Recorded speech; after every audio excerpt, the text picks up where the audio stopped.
네, 두 번째 세션은 모빌리티 프롭테크 로지스틱입니다. 이 모빌리티 프롭테크 로지스틱 저희가 얼마 전에도 저희가 사우디 산나빌 인베스트먼트라는 회사와 미팅을 가질 때도 굉장히 관심 있는 영역을 먼저 물어봤더니 이 세션을 이야기했습니다. 사실 소니가 CES에 자동차를 가지고 참가를 했습니다. 그만큼 모빌리티는 기술의 각축장이 되고 있고요. 또 프롭테크 로지스틱 역시 많은 혁신들이 있는 분야인데 저희의 작년 투자 기업들을 보도록 하겠습니다. 스마트폰으로 주차 대행 서비스한 2차 마지막 30분 저희가 작년에 팔로온 투자를 했습니다. 네. 그다음에 IoT 기반의 이 모빌리티 통합 리스크를 진단하는 별 따라가자. 다소 승객과 다소 차량 배차 및 운영을 관리하는 DRT 솔루션 스튜디오 갈릴레이, 또 전기차 진단 지능형 모빌리티 솔루션인 엠모션, 또 YW 모바일 온디맨드 모빌리티 플랫폼 운영을 하고 있죠. 저희가 프롭테크 같은 경우에는 부동산 평가 모형들을 저희가 많이 투자했습니다. 상업용 부동산 가치 평가 솔루션인 오아시스 비즈니스, 또 산업용 부동산 중개 플랫폼 오피스 체크인, 공유주택 서비스인 엔코이더스, 그리고 임차인을 위한 리뷰 기반의 분석 모형인 지품, 또 세이프 홈즈는 부동산 매물의 위험성 평가 리포트를 만들어내는 스타트업입니다. 스마트 건설 분야도 저희가 많은 투자를 진행했는데요. 단층 영상 기반의 3D 모델링 엔진 엑스큐브, 또 드론을 활용한 무인시설 점검 시스템인 시아라 베이스, 또 인공지능 기반의 공기질 관리하는 에어딥, 또 총회 원스톱은 재건축이나 리모델링의 총회 플랫폼을 운영하는 스타트업입니다. 또 건설업 자재 구매 조달 솔루션인 산군, 또 건축 현장에서 사용한 팀 단위 또 도면 작업 공유 서비스인 커넥트 포유, 또 실시간 위치 개만의 360도 VR 서비스인 비지트, 또 웹 기반의 실시간 렌더링 방식의 솔루션을 가지고 있는 네스트림에 투자했습니다. 마지막으로 물류 혁신을 만들어내고 있는 로지스틱 분야인데요. 매장의 유유 공간을 활용한 커머스 솔루션인 아치 서울, 또 버티컬 육아용품 커머스 키즈니 밀크 코퍼레이션, 또 생필품 이커머스 물류 플랫폼 지오 벤처스, 또 스마트 온디맨드 화물 운송 플랫폼인 집날라의 오니코리아에 투자했습니다. 저희가 작년 투자를 통해서 얻은 인사이트는 인공지능을 활용한 자율주행의 고도화 기술은 계속 등장을 하고 있습니다. 이를 넘어서서 이 사고 예측 서비스와 리스크 관리 솔루션도 나오고 있고요. 그리고 경로 효율화를 기반으로 해서 비용을 낮추는 DRT, 또 스마트 건설의 디지털 트윈의 혁신, 또 비파계 검사 솔루션의 활성화, 또 온디맨드 물류의 고도화, 그리고 마지막으로 부동산 개발 관리나 홈시어즈 등의 밸류체인 등이 확장되고 있습니다. 네, 오늘 두 번째 세션 패널 토론자를 소개하도록 하겠습니다. 현대자동차의 이규호 그룹장님, 네, 한국행컴퍼니의 권혁 팀장님, 스튜디오 갈릴레의 김현명 대표님, 네, 산군의 김태환 대표님, 오니코리아의 정승범 대표님,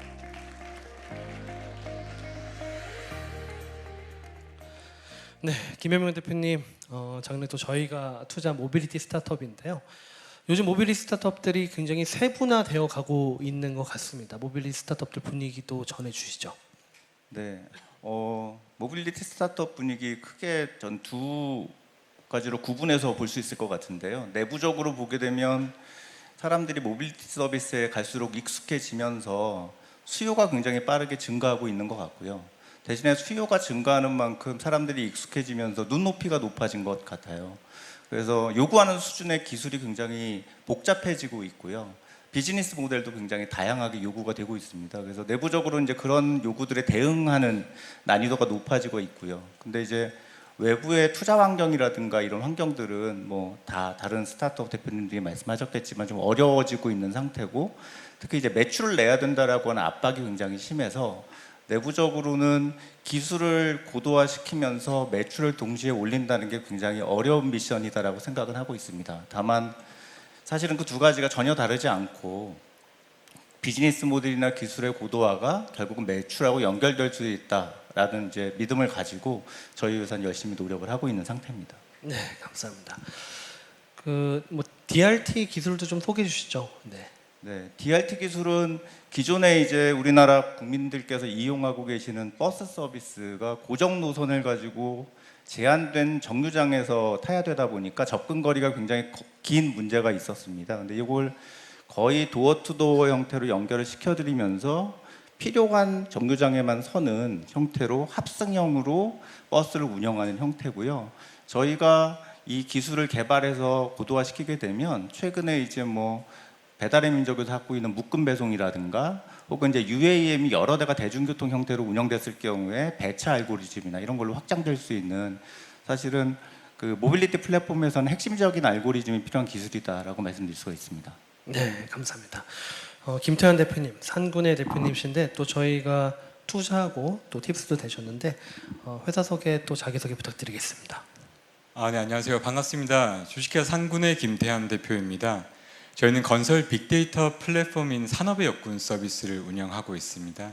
사실 여기도 많은 AI와 빅테크들이 되게 너무 익숙한 이 상황에서 사실 건설업이라는 부분들은 굉장히 변화가 더디 있는 산업 분야입니다. 이제 그런 부분들이 결국에는 수십 년간 좀 변화하지 않았던 건설업에서의 근본적인 구조적인 문제를 데이터로 해결하고 있는 그런 팀입니다. 최근에도 검단 주차장 붕괴 사고뿐만 아니라 많은 어떻게 보면 붕괴 사고와 건설 현장에서의 많은 이슈들이 일어나고 있는데 저희가 바라보는 거는 결국 이 부분들이 테크적인 부분들로도 해결이 돼야 되지만 건설에서의 문화 자체가 바뀌어야 된다. 그러면 그 문화를 바꾸기 위해선 저희는 데이터로 집중을 해서 국내 건설 면허를 가진 16만 곳의 모든 기업 데이터들을 저희가 실시간으로 제공하고 있습니다. 그뿐만 아니라 가격 데이터들, 현장 데이터들, 건설에서는 활용되지 않았던 그런 데이터들을 저희가 수집 분석해서 실제 건설 현장에서 바로바로 확인할 수 있게끔에 대한 서비스를 현재 운영해 나가고 있습니다. 네, 감사합니다. 그리고 작년에 저희가 뭐 투자한 대표적인 물류 스타트업인데요. 오니코리아 정승범 대표님, 짐날라 서비스잖아요. 그리고 저기 그냥 들어봐도 짐을 나를 사람들이 부른 서비스인데 소개 좀 해주시죠. 네. 네, 안녕하십니까. 화물계 카카오 모빌리티를 꿈꾸고 현실화하고 있는 짐랄라 서비스를 운영하는 오니코리아 정승범입니다. 저희는 고객들이 자차로 옮기기 힘든 물품을 화물차를 통해서 신속하고 안전하게 옮겨드리는 일을 하고 있습니다. 크게는 B2C 서비스를 이제 일반인 고객들을 대상으로 짐랄라라는 서비스를 통해서 이사나 화물 운송을 도와드리고 있고, 그리고 저희가 보유하고 있는 500에서 800여 명의 파트너분들을 바탕으로 해서 기업, 제조, 유통하는 기업들에게는 비즈 서비스를 통해서 서비스를 해드리고 있습니다. 이 둘의 공통점은 데이터를 기반으로 저희가 보유하고 있는 이제 파트너들의 또 데이터를 매칭을 해서 최적화된 고객들의 서비스, 고객들이 원하는 니즈와 어떤 요청 사항에 맞게 최적화된 배차나 서비스를 해드리는 건데요.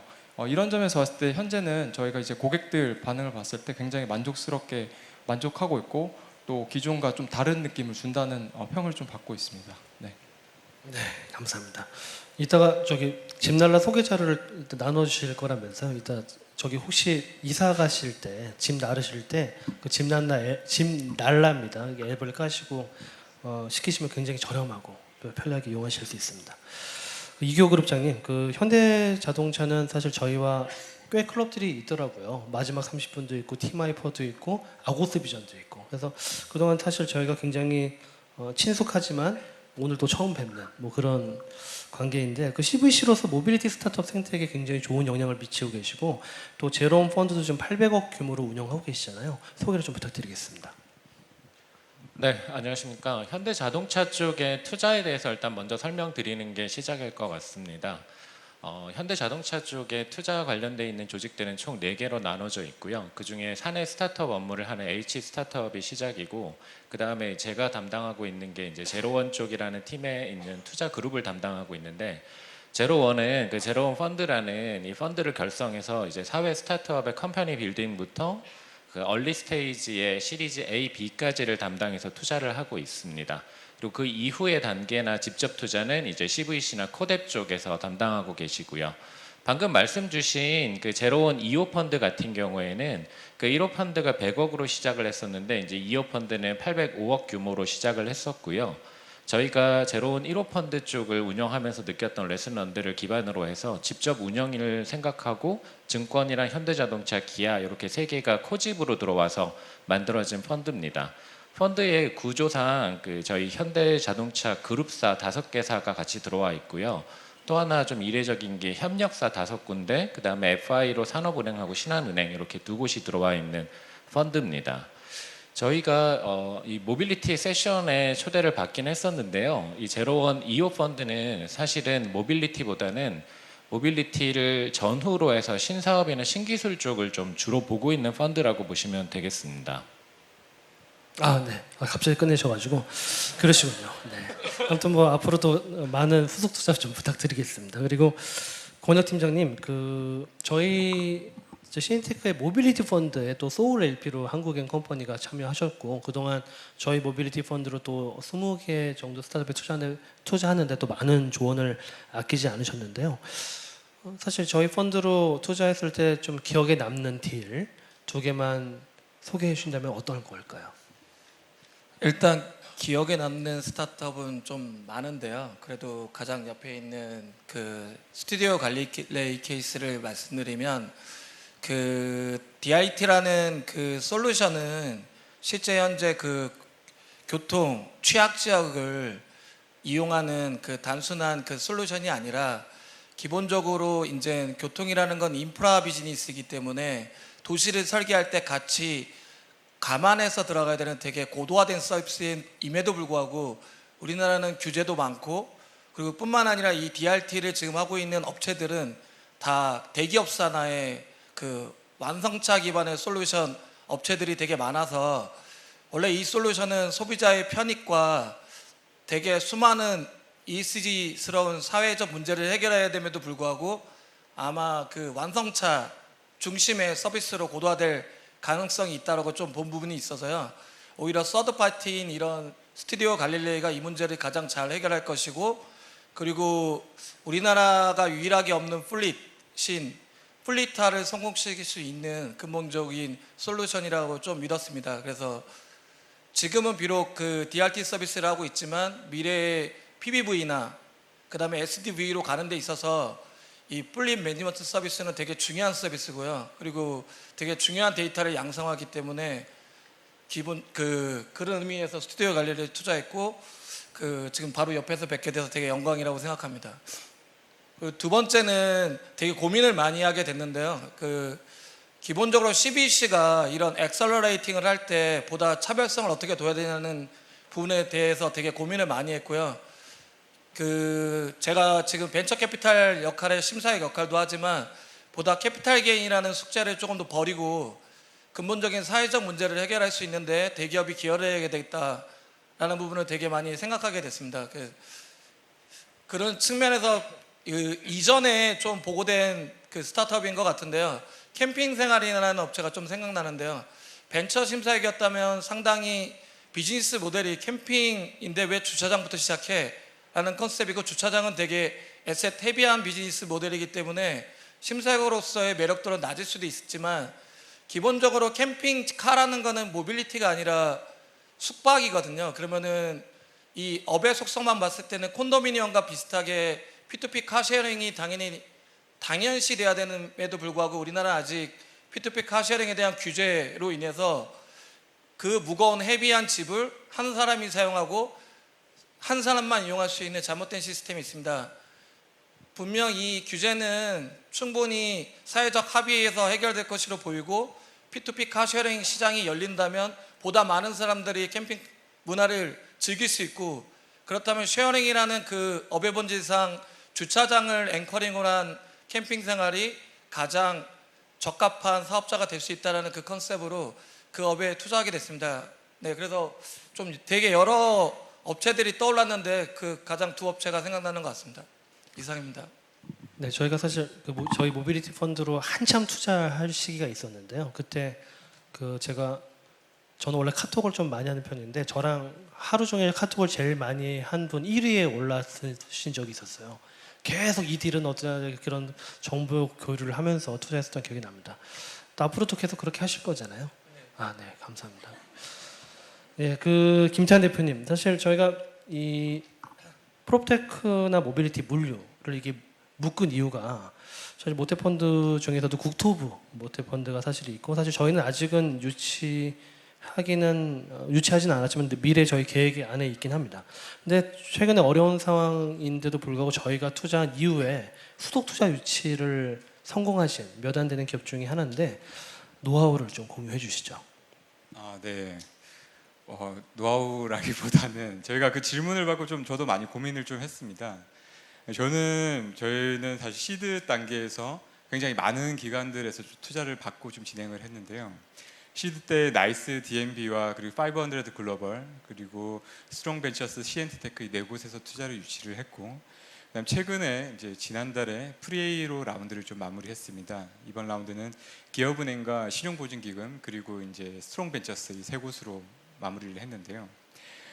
사실 저희가 여기 어떤 많은 스타트업 분들도 계실 거라고 좀 생각이 들어서 거기에서의 노하우들은 사실 펀드의 성격을 이해하는 게 사실 가장 중요할 것 같습니다. 사실 초기 단계 스타트업 분들은 많은 VC 분들과 접촉을 하겠지만 거기서 매번 IR을 다니면서도 결국 이 하우스에서 어떤 펀드를 운영하고 있는지에 대한 노하우는 사실 알기가 굉장히 힘든데요. 그런 부분들부터 본인이 하고 있는 비즈니스 모델과 적합한 펀드가 있는지에 대한 부분들, 그러면 좀 더 집중적으로 하우스에 대한 부분들과 좀 더 태핑이 가능할 걸로 보고 있고요. 그리고 이제 두 번째로 좀 말씀드리고 싶었던 부분들은 저희도 이제 많이 그런 어떤 부분들을 확실히 느끼고 있는데, 금융권 포함해서 굉장히 많은 오픈 이노베이션뿐만 아니라 창공, 그다음에 KDB 넥스트원, 신보의 네스트 같은 굉장히 다양한 프로그램들이 지금 진행되고 있습니다. 아주 초기 스타트업 같은 경우는 여기 어떤 프로그램에 들어와서 당장 우리의 PMF를 찾기도 너무 바쁜데 이런 리소스를 들어가면서 프로그램을 하는 게 너무 힘들다라고 생각을 하실 수 있겠지만, 사실 저희는 거기에서 너무 많은 어떤 효율을 봤거든요. 저희도 이제 KDB 넥스트원과 신보 네스트 프로그램 그리고 IBK 창공까지 3개 프로그램을 진행을 했고요. 초기에는 신한 오픈 이노베이션까지 진행을 했었는데, 결국 이렇게 좀 힘든 시기에서는 금융권에서의 펀드들이 굉장히 저희는 좀 힘이 있다라고 보고 있고요.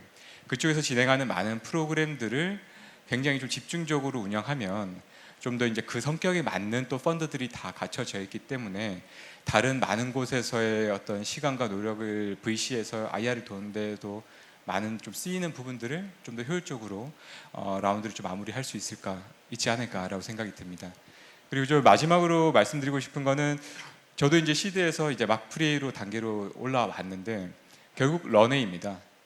런웨이를 요즘 보통 딜이 시작되고 나서 한 그래도 6개월에서 8개월 정도 납입까지가 걸리는 것 같더라고요. 더 걸릴 수도 있고요. 이제 그러다 보니까 그 회사의 런웨이를 명확하게 파악하고, 그러니까 얼마나 지금 가용할 자원이 있는지부터 파악을 해서 좀 더 미리 그 라운드를 좀 준비를 한다고 하면 좀 더 좋은 결과가 있지 않을까라는 생각이 듭니다. 감사합니다. 네, 좋은 노하우 공유로 보여집니다. 김영민 대표님, 사실 아까 DRT 기술도 소개를 해주셨잖아요. 그리고 요즘에 사실 기술 스타트업들이 기술만으로 투자자를 설득하는 게 만만치 않잖아요. 저 빼고 저는 뭐 설득이 잘 되는데, 근데 이런 기술 스타트업들이 투자자들을 설득할 수 있는 이런 팁이 있다면은 설명 좀 해주시죠. 네. 저희도 사실은 이제 DRT 기술이 택시 배차 기술보다 훨씬 우수하기 때문에 기술을 들고 나오면 투자자분들이나 시장에서 금방 수요가 있을 줄 알았는데요. 전혀 그렇지 않았고요. 저희가 이제 처음에 이 배차 기술을 갖고 들어왔을 때 거의 대부분의 초기 투자를 검토하셨던 분들이, 아니 택시를 먼저 하지 왜 굳이 버스를 하느냐라는 이야기들을 많이 해주셨었어요. 다행히 이제 CNT테크라든가 한국엔컴퍼니에서 알아봐 주셔서 투자가 되면서 저희가 사업을 할 수 있었는데, 꼭 필요한 기술이다라고 본인이 판단했던 사업 아이템이라면 저는 길던 짧던 간에 언젠가는 기회가 온다라고 생각하고 있거든요. 그래서 DRT 아마 지금은 많은 분들이 알고 계실 텐데 불과 한 2년 전만 하더라도 우리나라에서 DRT가 뭔지 아는 사람이 교통하는 사람들도 별로 없었거든요. 근데 지금은 저희 집에 현대 셔클의 서비스가 제공되고 있습니다. 그래서 아마 많은 분들이 타보실 수 있을 것 같고요. 근데 기본적으로 기술이 아무리 우수하더라도 투자자들이라든가 시장을 설득하기 위해서는 비즈니스 모델이라든가 아니면 이윤을 낼 수 있는 구조에 대해서 많은 고민이 있어야 될 것 같고, 거기에 대한 비전은 회사가 보여줘야 되는 것 같아요. 저희 같은 경우에는 이제 DRT가 과연 어떤 방향으로 발전을 할 것 같습니까라고 이야기할 때 첫 번째 이제 설명드리는 게 자율주행 쪽이고요. 대부분의 버스들이 이윤이 크게 나지 않는 이유가 기사 운임 때문에 그런 거거든요. 그래서 기사 비용이 없어지게 되면 굉장히 시장에 폭발력이 있지 않겠냐라고 하는 현재 제가 들어간 산업의 약점을 강점으로 전환시킬 수 있는 기술이 이미 나와 있다라는 걸 많이 설명드리고 있고, 또 하나는 저희 DRT에 국한돼서 말씀드리면 결국은 핵심은 택시도 합승을 하고 버스도 도어투도어 서비스를 하는데 이 두 가지가 근미래에 따로 존재할 것 같지는 않다. 언젠간 합쳐질 것이다 라는 생각을 하고 있어요. 그래서 이 두 가지가 합쳐졌을 때 결국은 기술이 더 우수한 회사가 헤게모니를 가질 것 같은데, 여러분들이 보시기에는 단순히 1대1 서비스를 하는 택시가 우수하겠습니까? 아니면 합승 배차를 이미 실현하고 있는 DRT가 우수하겠습니까? 라고 말씀드리면 기술을 금방 이해하시거든요. 그래서 저희 쪽이 그런 것들을 팁으로 해서 접근을 하고 있고요. 저는 기본적으로 거의 대부분의 기술을 기반으로 한 회사들이 시장에서 기술을 알아봐 주지 못하는 거에 대해서 되게 억울함을 많이 느끼시는 것 같은데, 그거는 사실은 회사의 몫이라고 생각하고요. 대신에 그게 설득이 되면 굉장히 큰 시장이 열릴 수 있다라고 생각합니다. 네, 감사합니다. 이호 그룹장님, 사실 DRT 같은 기술도 대기업들과 사실 POC를 하면서 성장을 했거든요. 현대차에서도 굉장히 많은 오픈 이노베이션을 하고 있고, 또 저희가 투자한 아우구스 비전도 사실 현대차의 오픈 이노베이션을 하면서 성장을 했는데, 이 스타트업 협업 사항들이 있다면 이런 쪽에서 하고 있다, 뭐 공개 가능한 범위 내에서 좀 공유해 주시면 어떨까요? 아까 말씀드린 것처럼 저희는 펀드를 통한 투자기 때문에 사실 뭐 대외비 사항이라든가 공개 못할 거는 없긴 합니다. 그래서 자유롭게 말씀드릴 수 있을 것 같고요. 저희 제로원 쪽에서는 이 투자 기능만 갖고 있는 거는 아니고요. 사실은 상하반기에 ACC 그룹이라는 곳에서 공모전을 진행하고 있습니다.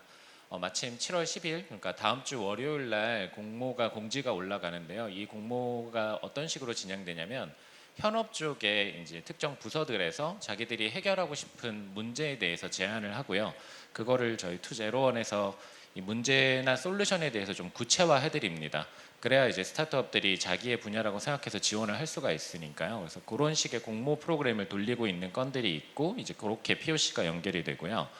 그리고 저희가 지금 투자한 게 지금 50개가 그러니까 50개 정도가 넘어가는데요. 저희가 투자하지 못한 데들까지 다 포함해서 사실 저희 쪽은 현업 쪽에 굉장히 많이 소개를 드리려고 노력을 하고 있습니다. 투자한 포트폴리오도 마찬가지지만 투자를 하지 못하더라도 저희한테 소신된 스타트업들은 최소한 현업에 2-3개씩 노출을 시켜드리고 있고요. 뭐 많이 아시겠지만 사실 B2B 영업이라는 게 쉽지가 않거든요. 내부에 있을 때 임직원이 소개해 주는 건하고 사외에 있는 분들이 안쪽에 적절한 담당자한테 닿을 수 있는 건 전혀 다른 얘기이기 때문에 저희는 이제 그런 쪽을 좀 집중해서 하고 있습니다.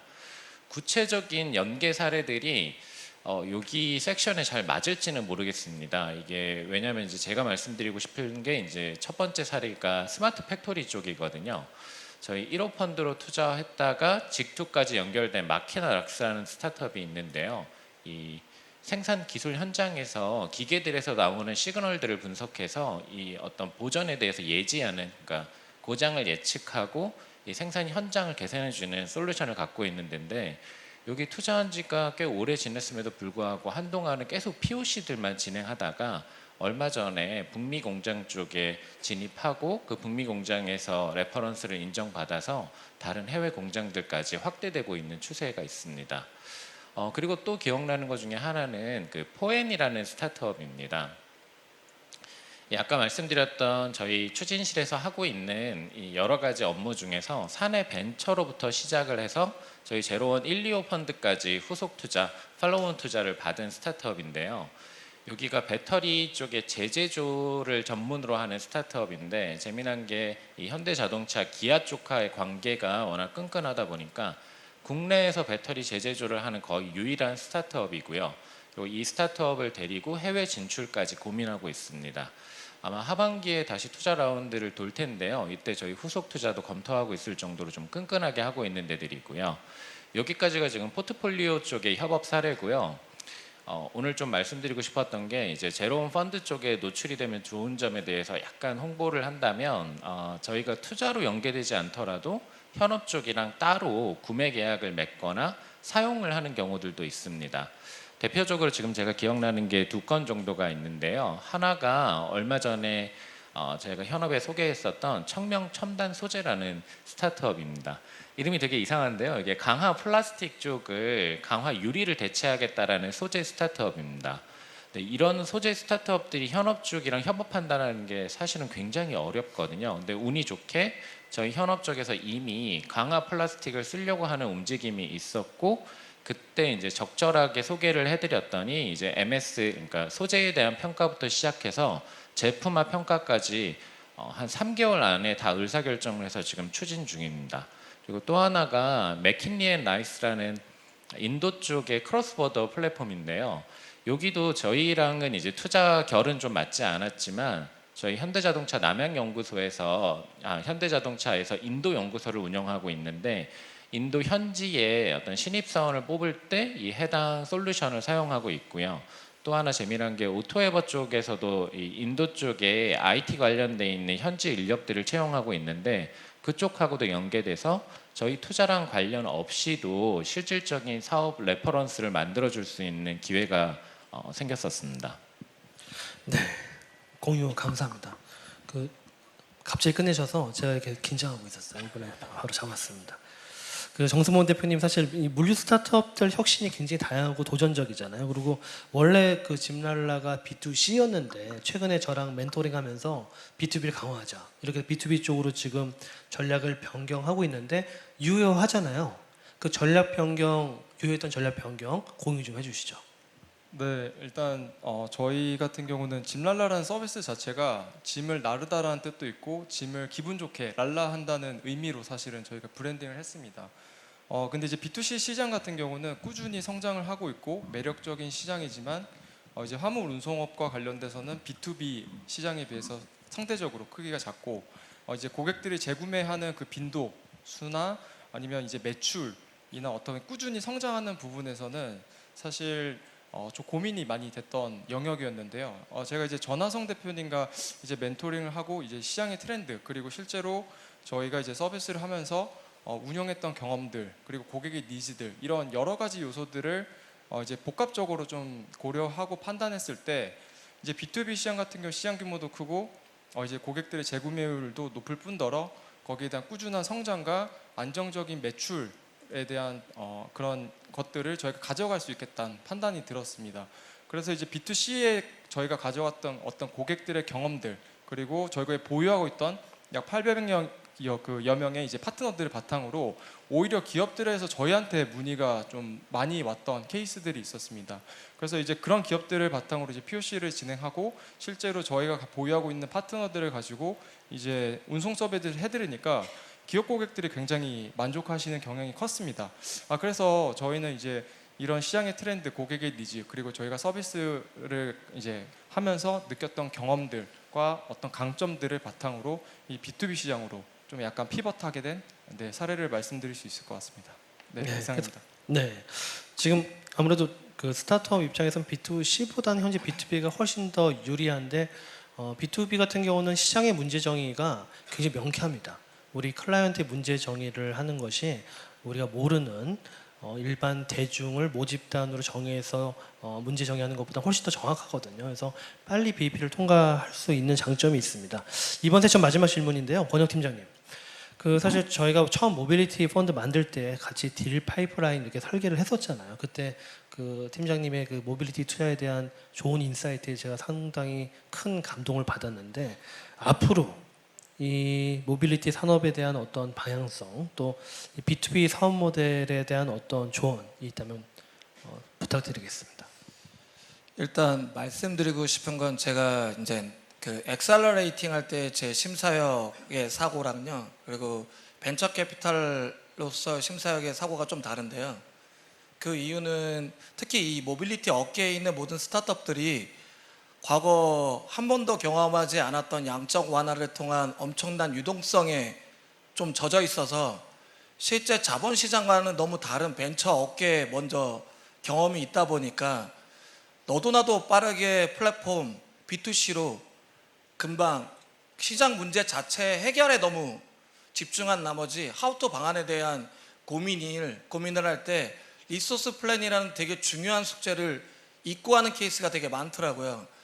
왜냐하면 어떠한 문제를 해결한다는 건 당연히 그 사고부터 모든 상황을 리얼라이제이션 하는 데 있어서 리소스라는 반대급부가 필요하고 효율성이라는 되게 큰 숙제를 만들어 가야 되는데 방금 전화성 대표가 얘기했듯이 B2B는 그 효율성을 만들기엔 되게 좋은 타겟이지만 B2C는 수많은 플랫폼이라는 브랜드를 지키면서 그 효용성을 만든다라는 건 되게 많은 리소스를 기반으로 하게 되어 있습니다.